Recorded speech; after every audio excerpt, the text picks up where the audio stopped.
Rail পরিকাঠামোর সমস্ত খুঁটিনাটি দিক জানতে এবং তার আপগ্রেডেশন প্রসেস, তার হিস্ট্রি অফ টেকনোলজিক্যাল ইকুইপমেন্টস সব কিছু জানতে আজকে আমরা চলে এসেছি হাওড়ার রেল মিউজিয়াম। এখানে একটা কাঠের ফ্যানের প্লেটও দেখলাম, মানে এমনই একটা জিনিস যেটা আগে কখনো দেখিনি। এই সব মিলিয়ে আজকে আমাদের ভিডিও হাওড়ার রেল মিউজিয়াম। এখন আমরা এসে গেছি হাওড়ার রেল মিউজিয়াম। এটা পুরোনো দিনের যে স্টিম ইঞ্জিন, একটা সময় মেমু বা আরও যা যা ছিল সেইগুলোর ওপর বেস করেই সেগুলোকে সংগ্রহশালা করা হয়েছে। এটা হাওড়া স্টেশনের একদম কাছেই এই রেল মিউজিয়ামটা। কখনো আসিনি, অনেকের মুখে শুনেছিলাম, আজকে একটু আসতে দেরি হয়ে গেল। লেটস সি ভেতরে কী কী আছে দেখা যাক। So let's start our journey rail museum.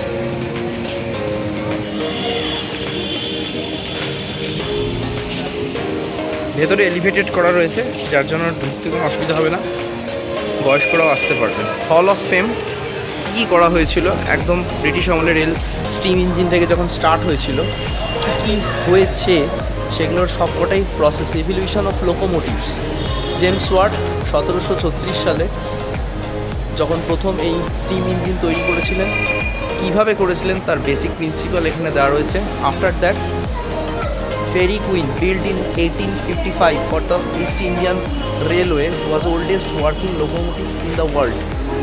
তার বডি এবং তার প্রিন্সিপালটাও দেখানো হয়েছে। আফটার দ্যাট একটু জুম করতে হচ্ছে।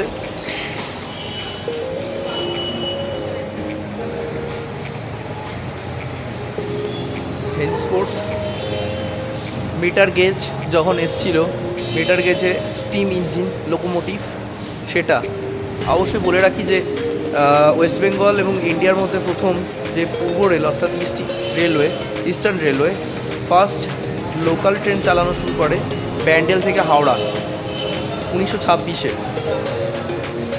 তখন স্টিম ইঞ্জিন ছিল, পরে সেটা ইলেকট্রিকে কনভার্ট হয়।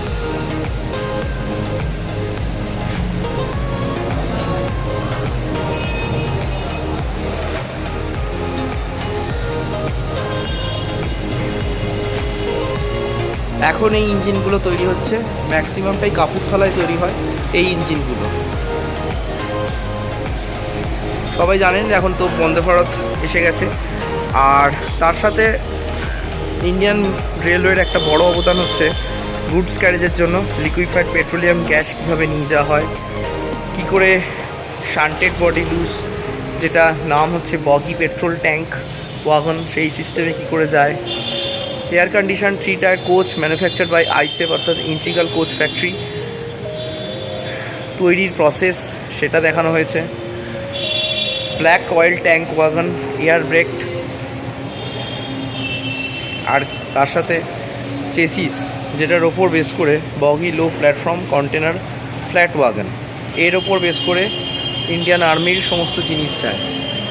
তো ডেফিনেটলি ইন্ডিয়ান রেলওয়ের একটা বড় অবদান আছে আমাদের নেশনকে সার্ভিস দেওয়ার জন্য ফর ট্রান্সপোর্টেশন পারপাস। আগেও শুনেছিলাম যে ভারতের রেলের নেটওয়ার্ক বিশ্বের মধ্যে চতুর্থ জায়গায় রয়েছে। কেন রয়েছে সেটা আজকে এখানে এসে বুঝতে পারলাম। সত্যি অনেক বড় মাপের পরিকাঠামো। ভারতীয় রেল সম্বন্ধে জানতে গেলে অবশ্যই আপনাদের এই মিউজিয়ামে আসাটা একবার দরকার। কি কি হয়েছে, কি কি করেছে, টাইমিং, লাস্ট এন্ট্রি টাইম রাত 8টা, পারলে ঘুরে যান। আমাদের অবশ্যই আজকে একটু আসতে দেরি হয়ে গেছে, তাই চেষ্টা করেছিলাম, বাট আমরা এখান থেকে আগে গেছিলাম আর একটা জায়গায়, আসতে দেরি হয়ে গেছে। সো এবার মেন প্ল্যাটফর্মে আসা যাক, কী কী রয়েছে। এই সেই প্রথম স্টিম ইঞ্জিন, যাতে করে প্রথম লোকাল ট্রেন চালানো হয়েছিল। একটু ভালো করে যদি দেখেন তাহলে দেখতে পাবেন যে পুরো বগিটা কিন্তু বানানো হয়েছিল কাঠ দিয়ে। আগেকার দিনে কিন্তু সবটাই কাঠের হতো, ভেতরে সিটিং অ্যারেঞ্জমেন্ট থেকে আরম্ভ করে এভরিথিং। এটা একটা এসি কোচ, সবটাই কাঠের ছিল, আর ভেতরটা সুন্দরভাবে ফার্নিশ করা। তৎকালীন যে সমস্ত ট্রেন যাতায়াত করত 3-টায়ার এসি,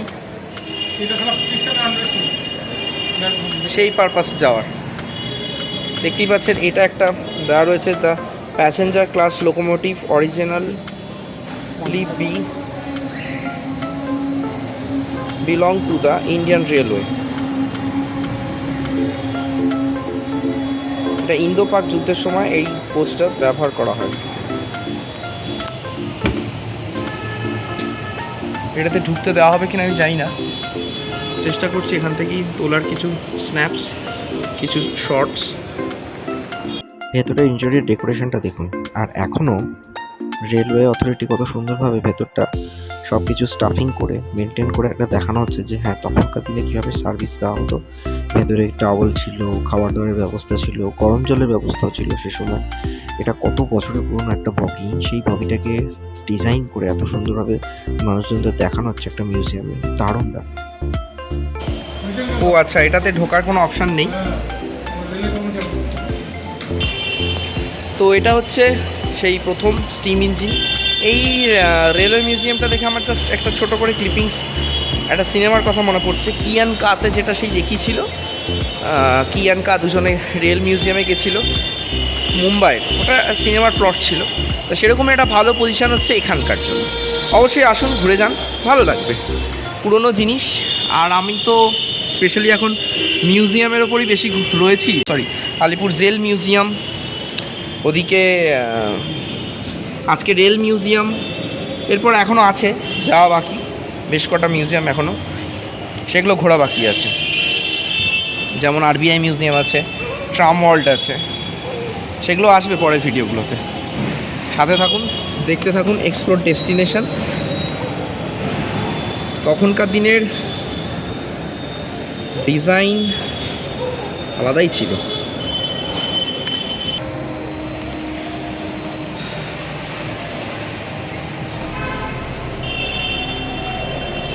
আমরা সবাই আসি, ঘুরে যাই ঠিকই, বাট এরকম অনেক জায়গা রয়েছে যেগুলো আমাদের একবার দেখে নেওয়া উচিত,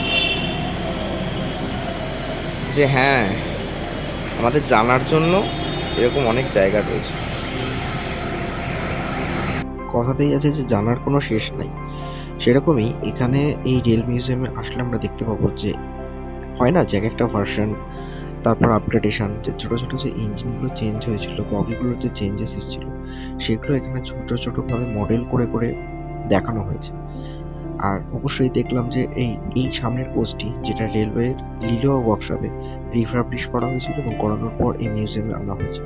ভেতরের পরিকাঠামো, তার সিটিং অ্যারেঞ্জমেন্ট কীরকম ছিল সে সময়, পুরোটাই কাঁচের ছিল উইন্ডোগুলো, সবটাই দেখানো হয়েছে এই মিউজিয়ামে।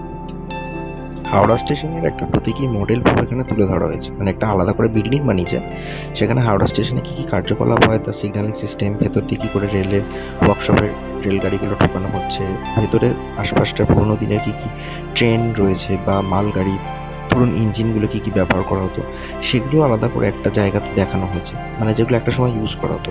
এই যে দেখতে পাচ্ছেন, এটা হচ্ছে হাওড়া স্টেশনের একটা মডেল, যেটা একটা শোপিস মতো করা হয়েছে। আর এটার ভেতরে হচ্ছে পুরো হাওড়া লাইনের যে ট্রেনগুলো কীভাবে রাখা হয়, কী করে তার সিগন্যালিং সিস্টেমটাকে মেনটেন করা হয়, সেটাও দেখানো হয়েছে। আর এর সাথে একটা দেখতে পেলাম যে বিশেষ একটা কাঠের পাখা বা কাঠের গ্রেডেড ফ্যান, দারুণ, জায়গাটা দারুণ।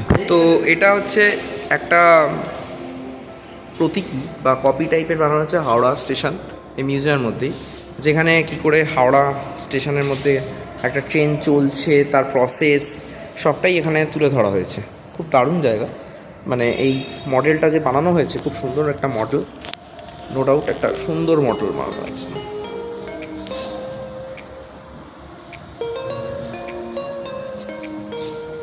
সিগন্যালিং সিস্টেম, না সিস্টেম, এভরিথিং।